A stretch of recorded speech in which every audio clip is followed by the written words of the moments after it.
ये कांग्रेस CONGRESS नहीं, CONGRSS है। कांग्रेस का जो पंजा है, ये हाथ है, उससे मुसलमानों का खून बहता है। जनाब सैयदा फलक साहबा ये इंटरनेशनल खिलाड़ी भी है और इसी मकाम पे रहते हैं। मजलिस इत्तेहादुल मुस्लिमीन की मोहब्बत में ये हर जगह पर अपनी तकरीरों का इजहार करते हुए आवाम से गुजारिश करते हैं कि मस्जिद के हक में वोट इस्तेमाल करें। मैं हमारी बेटी जनाब सैयदा फलक साहबा से गुजारिश करूंगा कि अपने ख्यालात का इजहार करें। तो जनाब तिलावत जाफरी साहब से गुजारिश है कि स्टेज पर तशरीफ लाए। औज़ुबिल्लाहिमिनश्शैतानिर्रजीम, बिस्मिल्लाहिर्रहमानिर्रहीम। जनाब मोहसिन बलाला साहब, जनाब वजीर अली साहब, जनाब सिराज अली साहब, जनाब वजाहत साहब, जनाब शरियार वालाजाही साहब, जनाब हबीब साहब, यहाँ मौजूद मेरे भाइयों बुजुर्गों, सुनने वाली मेरी माँ और बहनों, अस्सलाम वालेकुम व रहमतुल्लाहि व बरकातुहू। हमको मिटा सके ये जमाने में दम नहीं, हमसे जमाना खुद है, हम जमाने से नहीं। आज हमारे इत्तेहाद को कमजोर करने के लिए बीजेपी और कांग्रेस मिलकर इस इलेक्शन में हमारे खिलाफ काम कर रही है। बीजेपी और कांग्रेस को क्यों मजलिस से इतनी तकलीफ, इतनी जलन है?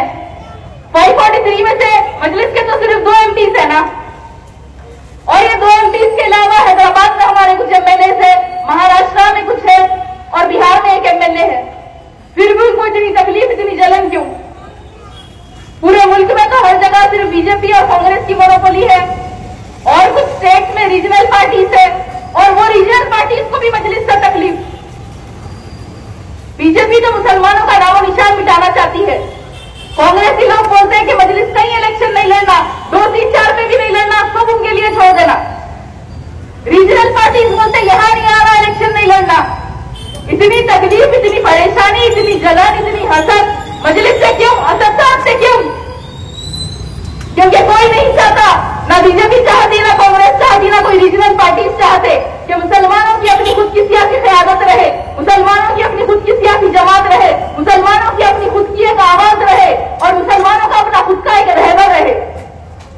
इतने सालों से हर पार्टी ने मुसलमानों को फुटबॉल बनाया है। मुल्क की आजादी के 70-75 साल बाद हैदराबाद से एक जमात निकलकर हिंदुस्तान के कोने कोने में जा रही है, गरीबों, मजलूमों और अक़लियतों की आवाज बन रही है। मजलिस का मकसद यह है कि वो मुल्क के माइनॉरिटीज मुसलमानों में इत्तेहाद लाए, हम एक सियासी ताकत बने, हमको हमारा हुकूक मिले जो ये पार्टीज नहीं चाहते। अगर हम एक हो जाए, मजबूत बन जाए, तो हमें उनकी जरूरत नहीं रहेगी, उनको हमारा वोट नहीं मिलेगा। इसलिए वो चाहते हैं कि हम हमेशा गरीब रहे, पीछे रहे, उनकी जमीन जमीन में रहे, उनके गुलाम बन के रहे। और शुरुआत से ही कोई नहीं चाहता था कि मुसलमानों की अपनी खुद की एक सियासी जमात रहे, क्योंकि आज से 65 साल पहले जब फखरे मिल्लत अब्दुल वाहिद ओवैसी ने मजलिस इत्तेहादुल मुस्लिमीन का आगाज किया था, तो 11 महीने उनको जेल में डाल दिया गया। नेहरू खत भेजते थे जेल में कि इन कागजात पर साइन कर दो, मजलिस एक जमात नहीं रहेगी, एक पॉलिटिकल पार्टी नहीं रहेगी, तो तुमको जेल से रिहा कर दिया जाएगा। लेकिन फखरे मिल्लत ने जमात का सौदा नहीं किया था, अपने बड़े बुजुर्गों के साथ मिलकर उन्होंने मेहनत की, जिद्दोजहद की, और हमारे उन बड़े बुजुर्गों की बदौलत जो उन्होंने बीज बोए थे उसका फल आज हम उठा रहे हैं, उसका फल आज हमको मिल रहा है।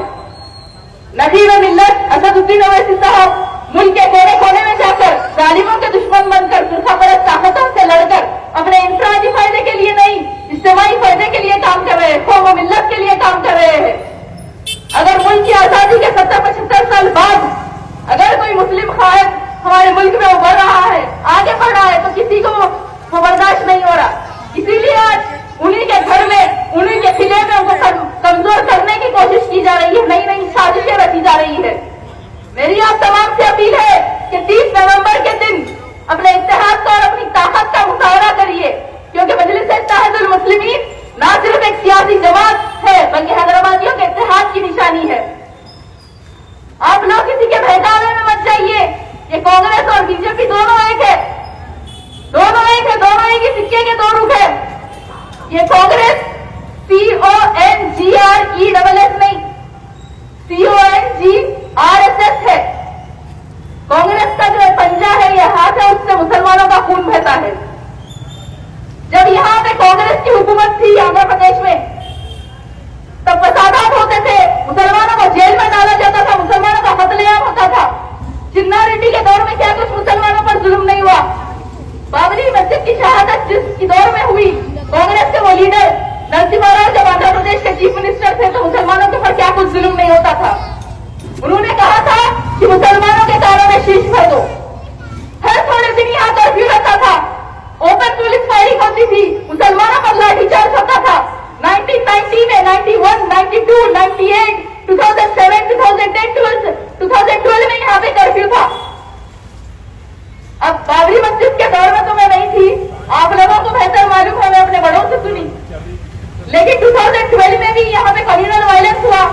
नमाज के बाद जो है मुसलमानों पर लाठीचार्ज किया था, ये सामने मेरा घर है। उस दिन मैं मेरे घर वालों के साथ हम लोग बालकनी में निकल के ठहरे आखिर देखने के लिए कि बाहर क्या हो रहा।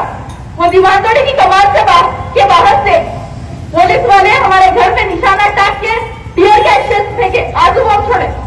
कितनी की देर तक हम लोग नहीं समझ सके हम लोग करें क्या थे, सिर्फ बालकनी में निकल के ठहरे देखने के लिए क्या हो रहा। तो ये कुछ होता था कांग्रेस जब थी उस दौर में। और जो मौजूदा कांग्रेस के सदर है RSS अन्ना, वो मोदी जी की बोली बोल रहे। कुछ दिन पहले बोले हम रजाकार है, शेरवानी साड़ी टोपी पे गए। सदर साहब बोले थे देखो इन्हें अपने लिबास में जा रहा। फिर 2-4 दिन पहले एक हमारे मुसलमान भाई गए टोपी पहन के उनको टोपे पिनाए, तो टोपी निकाल के फेंक दिए, उनको ढकल लिए। तो ये कांग्रेस और बीजेपी वालों की मुसलमानों से इतनी नफरत है। मेरी आप तमाम से अपील है कि अपने शहर हैदराबाद के अमन के लिए, यहाँ की तरक्की के लिए मजलिस को वोट दीजिए। आपके बेहतर मुस्तकबिल के लिए मजलिस को वोट दीजिए।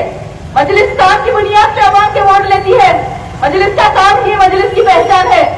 मजलिस की रहनुमाई में यहाँ पे कई तरक्याती काम हुए हैं और आगे भी इंशाअल्लाह ये कामों का सिलसिला जारी रहेगा। आपके हल्के के उम्मीदवार जुल्फ़िकार अली साहब मजलिस इत्तेहादुल मुस्लिमीन के बहुत ही तजुर्बेकार सिपाही है। सदर साहब ने बोला था कि उनके इंतखाबात की शुरुआत जो है बमों से हुई, तो इंशाअल्लाह चारमीनार में धूम धूम रहेगी। बस आप लोग यहाँ का पोलिंग परसेंटेज बढ़ाइए। और यहाँ का पोलिंग परसेंटेज बढ़ना इसलिए जरूरी है क्योंकि इस हल्के में हमारा मुकाबला बीजेपी से है, तो हमें उनको मुंहतोड़ जवाब देना है। वोट डालना आपकी ताकत है, अपनी ताकत का इस्तेमाल करके आपकी अपनी इस जमात को मजबूत करिए।